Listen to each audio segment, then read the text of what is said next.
The trailer is loaded. You see I'm grabbing it, wiggling the whole trailer. Let's hope the trailer holds together. That's honestly my biggest concern at the moment, along with the bike holding together. Alright guys, welcome back to the channel. It is the day after I put the motor on the bike, the new motor. I still don't have any break-in time on it. I haven't ridden it since the last clip I had videoed actually. So there's really nothing done, but I'm going out today. Got my trusty pliers. I am going to take the carburetor top off and the slide, and I want to check where the clip is, adjust it accordingly. If it's not on the fattest, go fatter, so I make sure it's not running lean and it's got good fuel since it's a brand new motor. That's just how I prefer to break them in. I like them rich for at least the first little bit. Let's get you on my chest. We'll unlock her and we'll head over there.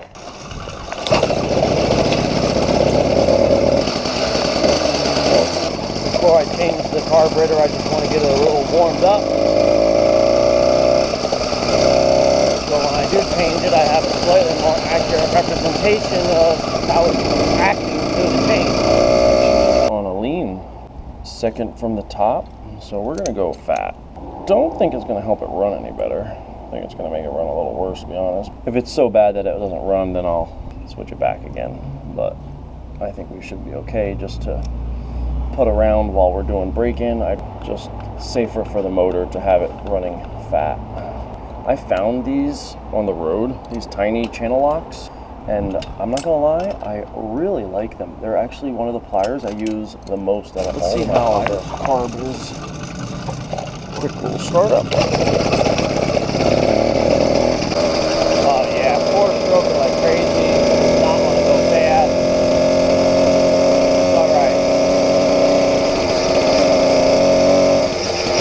After an hour or two of running it like this, I'll probably take it closer to where I want to actually run it.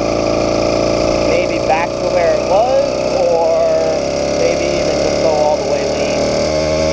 Something I'm noticing is that as I'm riding the bike, the idle is getting lower and lower, meaning the more it breaks in, the easier it is for the engine to run. So I'm going to have to definitely lean it out. I got to pick up those bikes. I got to start the build for my buddy for his new bike, Scott. And I got to pick up my silver bike. Wow, these buses don't care.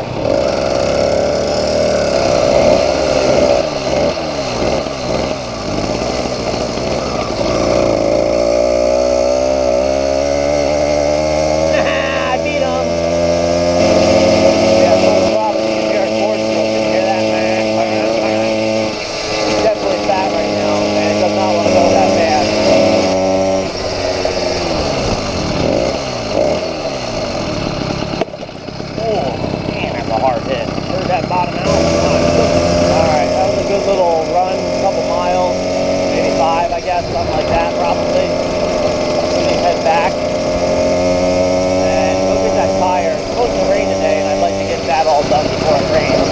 I gotta say, it's breaking in really nice. Now, it's not nearly as much power as the Dio, but it's getting there.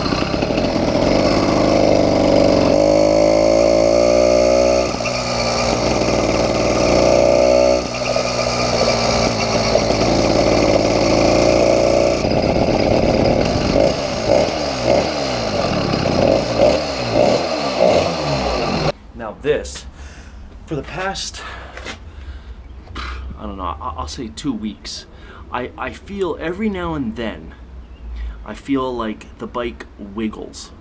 I don't really know how to describe it other than that. It just feels like it's not staying in one spot. It also feels that as I'm riding, like, okay, for instance, when you're in a car that has bad alignment, it will pull left or right. And then when you let off the gas, sometimes if it's like a ball joint or a control arm and you decompress the suspension, it will suddenly pull left or right. I feel like the same kind of thing is happening, but in the rear of the bike.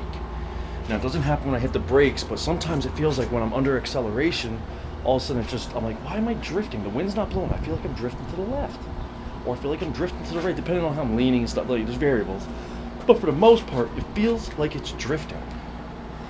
And it's been happening for like 2 weeks, and I looked around, I didn't see nothing, and I've been looking at the crack in the weld, because as you know, I said I was going to get it fixed. I never got it fixed. After I got into the accident, I never got it rewelded. I've been riding around for the past, I don't know, month, 2 months, with half of the frame cracked off. I know, 45 miles an hour, 40 miles an hour. Any speed with a cracked frame is dumb. I get it. I do. You all have seen my other videos where I've proven I'm an idiot. In my defense, it's a real problem. But I was looking it over today, especially because I'm concerned about it, because the frame cracked. I'm willing to push my luck because it doesn't bother me. I know my limits, and I know when something's about to break.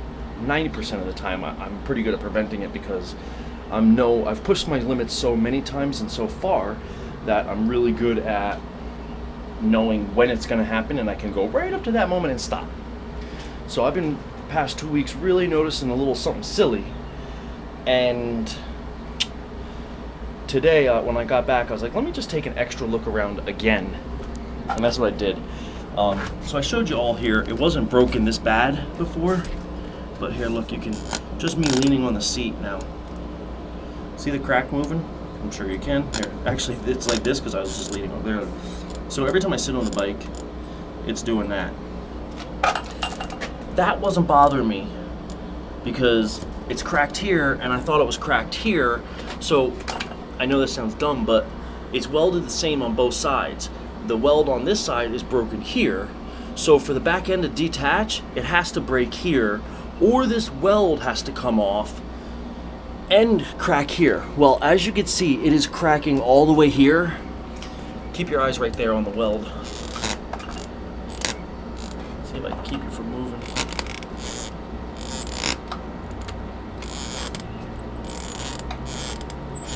Can you see it moving, guys? I don't know. You should be able to. It's cracked all the way, zigzag, which is honestly the best way to crack, because the best weld you can do is there's a lot more surface area than a straight weld, but the more surface area you have, the stronger your weld's going to be. So this is technically great if I was going to weld it. I highly doubt I'm going to weld it for the simple fact I don't have a welder. And then I started looking here. Can you see it broken there? Because I've been noticing my rack has been moving a lot more lately. So I looked in here, see right there? You should be able to see it moving, but it's cracked. You can see that it's separated. Basically, the whole back half of the bike is only being supported by this now. Still here a little bit, because the crack hasn't happened all the way there, I don't think.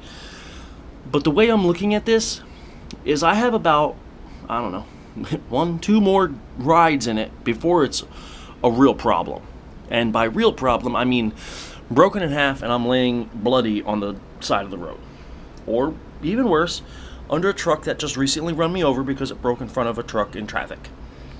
So that would be worse. So, I can't use Heather's bike because, well, by the time you see this, you'll probably already know her bike is gone. That's why in my last video I put RIP Mercedes. She got hit by a car, and she got out of the hospital yesterday. She was in there for about 3 days. I'm gonna have to take this bike, the trailer, I'm gonna try to only put one more ride on it, so I want to make the ride count. I gotta fix the trailer up where it's strong enough. I gotta bolt it to the bike back here and kind of here, and I'm gonna ride it to my buddy's house that has my bikes. I'm gonna try to pick up all 3 bikes. I'm gonna definitely try to pick up at least 2 of them, plus some rims. I'm gonna basically overload this bike way more than I should be, considering it has a cracked frame in multiple spots. Not the best decision, but it is a decision, so that's good. It's not good. Don't do anything I do unless I say you could do what I'm doing. And I'm telling you, do not do what I'm doing right now. Do not do the choices I'm about to make. You know what I'm getting at. Don't do it. Alright, let me get on this tire, fixing that, saying a prayer, because I'm gonna need it. All right, I'll talk to you guys in a little bit. It might be tomorrow though.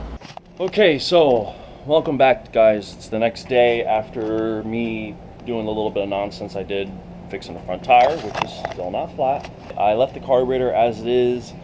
I'm just gonna run it fat like it is. It runs okay, it just doesn't go very fast, and I'm okay with that. We're good to go. As far as I could tell, everything should be good to go. I'm gonna put this on here, and then we're gonna do another quick walk around on everything so you can see exactly what it is we're looking like and whatnot, and we'll take it from there. All right, give me a second. All right, guys, I am loaded up with what I'm bringing with me, my normal stuff really. I got a bunch of bands and straps. Underneath I actually have a couple loose straps, some other straps in there. I brought a rag, my pump, because I got so many extra tires in case something happens. I want to have a better pump than the little hand one I got. I have what should be more than enough fuel in there. I'm going to have you on my chest mount, but I'm not going to record the whole thing because riding isn't exactly a fun video to watch, in my opinion. I enjoy listening to the people talk, which is probably why I talk too much into the camera. And you guys just fast forward because there's not as much action. But to each their own, right? Right. So, oh, yesterday I put this on, the chain tensioner from my YD100 Dio Reed, because I like this chain tensioner a lot. And I just thought the way this one is, it's going to be too snug. I just didn't want to bother. This was simple, easy, guaranteed works, and I like it. So I didn't try it yet, but I've used it for 10,000 plus miles. I know it's a good chain tensioner. I've had to change out the idler wheel, but that's the problem. The one on there is actually fairly new-ish. So I am loaded up, getting ready to head out now. I'm going to put you on my chest, and periodically I'll chime back in for the video, more than likely, but 100%. When I get there, I'll show you what I'm going to be trying to fit into this. We are on the way. I've been riding for about 10 minutes. A little sidewalk action. Don't ride the sidewalks, kids. It's super dangerous, but I don't like coming to a stop with this thing either. Just go slow, be safe. That's all you can do. But this trailer is, I mean, the reflectors is kind of wore out, but they're there. It's made out of bright yellow and red. Both are faded, but they're there. It's hard not to see this trailer. And as you saw in the beginning clip, I put a blinking light on it. I put a blinking light on my bike in the front and the back. And I got that super reflective tape on the back of my bike, on the basket. So I'm really hard to miss. Sounds bad. I want to be very hard to miss. I'm very hard not to see. Yeah, there you go. I'm super hard to miss. No. I'm super hard not to miss. Very easy to see. There you go. That sounds better. I don't want to be hard to miss. I want to be missed. Completely miss me. Just see me. I would go down the side road, but all the roads to my left go into Piscataway. None run parallel. And all the roads to my right are no outlet dead ends. They do not connect. So I'm stuck on this road for a little bit. We're going to stop in here at Goodwill. We passed right by it, literally, on this road. And I'm going to stop by and talk to Anthony. I'm just picking up a couple bucks down payment for another build. He wants to do a sister bike to Tornado, but with a YD100.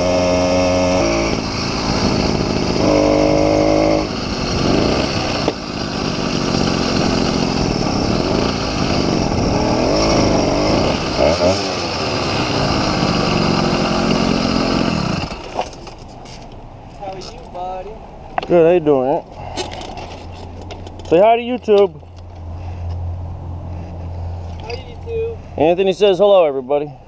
All right, guys, I am about to pass the Wawa on my left, and I am getting to the part of the trip that I do not mind. I'm about to have a shoulder again. Woo! Made it. But this transition from 2 lanes to 1 lane is like my most feared part. It's a heavy truck area, and everyone's always running to get, yeah, there you go. Everyone's always running to try to get in front of the next person. That section right motorized lane. Here we go. Dead end. Alright, we are here. Very nice. Very nice.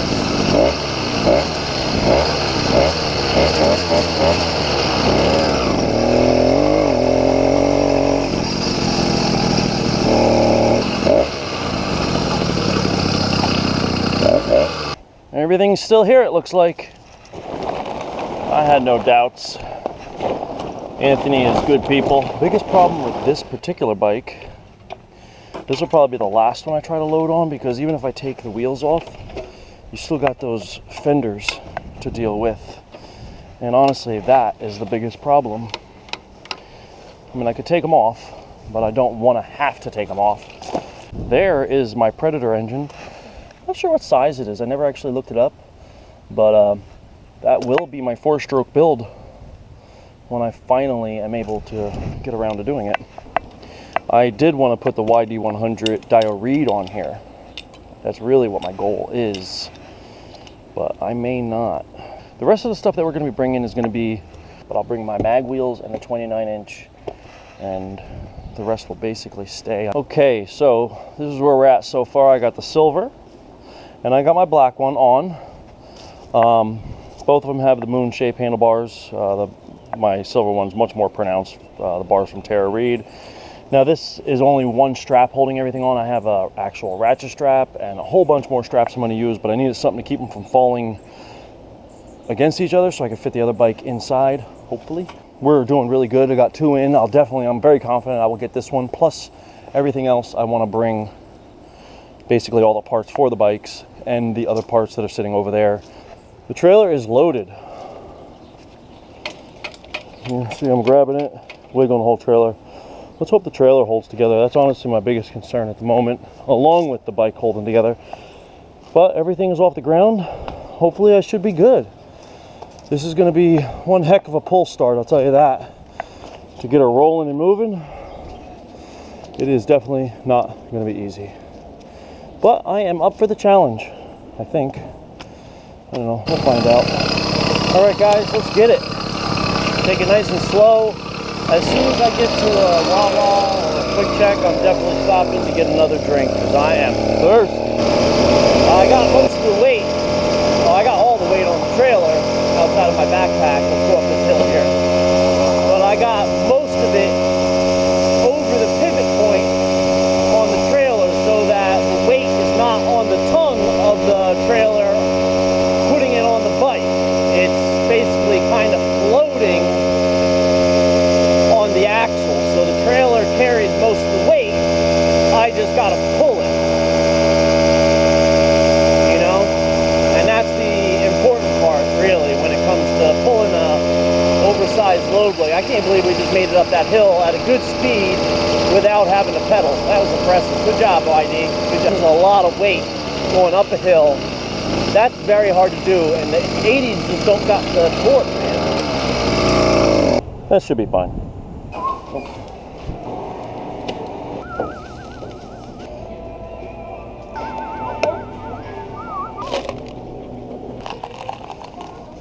How you doing? Yeah, this is a regular coffee that I make. It's not your iced coffee. It's like this much of coffee. They usually charge me a large coffee. Yeah, but we look coffee. They do it all the time for me here. So I'm not paying $3 for this. It's not iced coffee. It's not. You guys didn't take the labor of making it. It's a regular coffee that I made. I appreciate you putting your hand up like that. That's super disrespectful. Have a good day. You too. Hand up like that, that's super disrespectful. It is a little wider because of the handlebars on this side and that side sticking out. Right, that side? Yeah, that side's a hair wider than the trailer. This side is a good 6 inches wider than the trailer, and the trailer is about 6 inches wider than my handlebars on my bike. So we're about a foot wider on the right. So I got to be even more careful now, but all in all, we're doing good. All right, guys, I'm about to head out, and I'm going to turn you back off. I'm getting to my least favorite part of the trip, from Wawa to the intersection I'm going to turn off at. There is no shoulder, and it's a bit of a county road, which is a high traffic area, and this very first part is the part that's right by Interstate 287, which is extremely high traffic area with a lot of tractor trailers. So I'm turning you off so I can concentrate and really focus. And I'll turn you back on probably when I get to the intersection and turning off the main road. All right, talk to you in a little bit. All right, guys, I am back. I just turned the camera back on. I've been on this road for about maybe a mile now. No, probably about 2 miles, because I forgot I turned off of that road that I just liked to that intersection that basically sets me free from danger. This road is the same speed limit and higher speed limits. However, it's a little back road and it's more local. Alright guys, about to cross the light, and about another 5 minutes we're home. See it from here. Not gonna lie, I cannot wait to get this off the bike.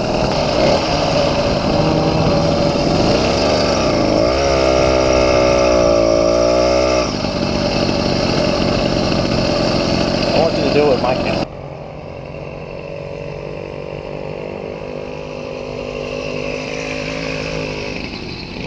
Look at him go! Nice job. All right, guys. As you've seen, I made it home. So basically, I just got to unload it, turn them all back into bicycles, so I can lock them all up under the underpass thing here, and probably call it quits for the day, to be honest with you.